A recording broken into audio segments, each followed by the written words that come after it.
Meanwhile, a federal court blocked President Biden from diverting $1.4 billion in funding from the border wall. Missouri Attorney General Andrew Bailey obtaining the court order, forcing the Biden administration to use congressionally appropriated money to construct a barrier along the southern border. Joining me now, the man himself, Missouri Attorney General Andrew Bailey. AG, thanks very much for being here.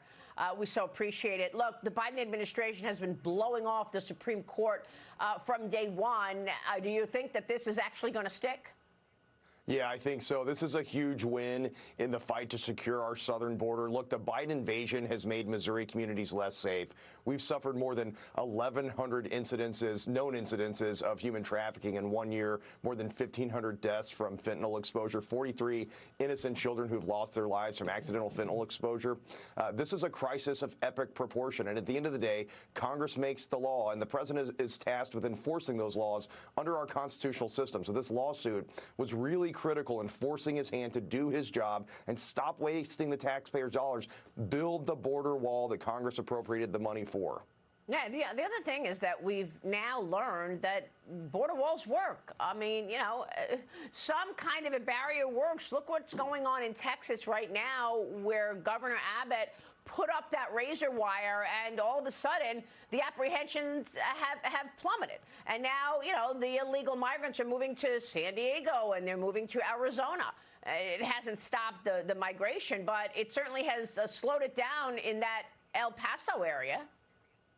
Yeah, that's exactly right. And President Biden knows that. That's why he voted for the Secure Fence Act when he was a United States senator. So his policy position changed. But every policy position he's taken when it comes to the border has been the wrong decision, by repealing Remain in Mexico, by perverting the law, undermining the parole process, and refusing to follow congressional command to build the border wall. Every decision he's made has undermined our national sovereignty and rendered us all less safe. There have been more illegal border crossings since President Biden took over than the entire population of the state of Missouri. This is a Biden invasion of epic proportion, and so these lawsuits are really critical in the fight to force him to secure our national sovereignty. Yeah, well, good for you. Congrats to you, and thank you for that court order. And we're going to keep watching this story. But I want to move on to something that has been underreported, underdiscussed. You know, Glenn Greenwald tweeted out, "This is the most underreported, underdiscussed story of 2023. A federal district court judge upheld by a unanimous appellate panel found the Biden White House and the FBI committed one of the gravest attacks on the First Amendment. The Supreme Court will hear a case that could determine if the government can tell technology companies how to police their content, force them to take posts down like they did during COVID. The case, Murthy versus Missouri, argues that the Biden administration censored information, censored speech related to COVID-19, and coerced social media companies to remove posts from their platforms. We know what they did because of the Twitter files. AG, you will be arguing this case before the Supreme Court today, and you posted this on X. Missouri versus Biden is the most important First Amendment case in a generation. Tell us why. Yeah, look, this is going to be a historic day in the fight for our constitutional right for free speech. And let's put it in context. In 1798, President John Adams signed the Alien and Sedition Act that allowed the federal government to lock up and imprison anyone who disagreed publicly with the federal government. But what the Fifth Circuit Court of Appeals found is that this case is actually worse. The order of magnitude of the constitutional violations by the Biden administration exceed anything else in history. When the federal government coerced and colluded with big tech to silence American voices, it did so in violation of our right to free speech. We've got to vindicate those rights. We've got to build a wall of separation between tech and state to protect our right to free speech, especially as we move into an election cycle.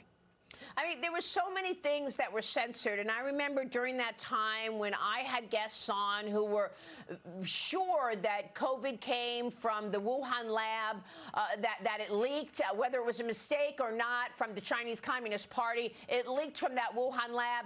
They censored it, and they allowed trolls on Twitter to trash people who said anything about it. They censored and took down posts about side effects of the vaccine. They said, you know, they took down posts that because you had COVID, that you had the antibodies to actually be well protected without the vaccine. Why? Why did they lie to the American people? Why couldn't we understand that there were side effects for the vaccine? Well, Maria, you're absolutely right. Look, this has never been about truth. It's always been about power. President Biden wanted to push policies that supported COVID tyranny, and so he had to silence any voice in opposition. And look at how dangerous this is. If he's allowed to control the marketplace of ideas, no dissenting voices will be heard. And don't forget, the First Amendment guarantees not only our right to free speech, but our right to hear. And so everyone who's used social media has been negatively impacted by this vast censorship regime. This is the most important First Amendment lawsuit in this nation's history. We're going to root out that vast censorship enterprise, hold wrongdoers accountable, and build the wall of separation between tech and state to protect the free and fair open marketplace of ideas. So tell me how this plays out and what the implications of this ruling could be, because you know, I mean, the FBI and the White House likely coerced social media platforms into removing these posts, according to the appellate court.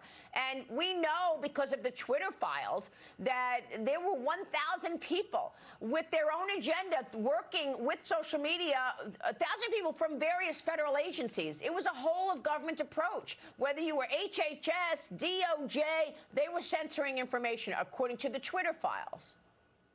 Well, and the discovery we've obtained in the lawsuit largely corroborate what we've seen in the Twitter files and actually paint a much more stark picture. At the end of the day, the censorship enterprise grew so rapidly that the federal government had to develop a new bureaucratic structure to manage the censorship demands. And it wasn't just individual posts. Yeah. It was also the censorship algorithms. The Fifth Circuit Court of Appeals found that when big tech changed its censorship algorithms to silence anyone dissenting with the federal government, they did so to satisfy the demands of federal officials. Wow. That is so wrong. All right, real quick before you go, AG, Border Patrol agents have arrested an illegal migrant from Lebanon. He was near El Paso, Texas last week, and the New York Post is now reporting that the man admitted to being part of Hezbollah. He's a member of the Hezbollah terrorist group. He told border agents that he hoped to make a bomb and head for New York City. Your reaction? Yeah, well, the Biden invasion is an attempt to destroy the United States of America. He's letting criminals and terrorists across our border. Look, as a platoon leader in the United States Army after 9/11, I helped secure the border between Iraq and Syria. And I'm here to tell you that border in 2005 was more secure and safer than the border between Mexico and the United States in 2024. That's shameful. Wow. AG, thank you for your service to our great nation. We appreciate it so much, and we will be watching your fight for free speech. Thank you, sir. Thank you, Maria.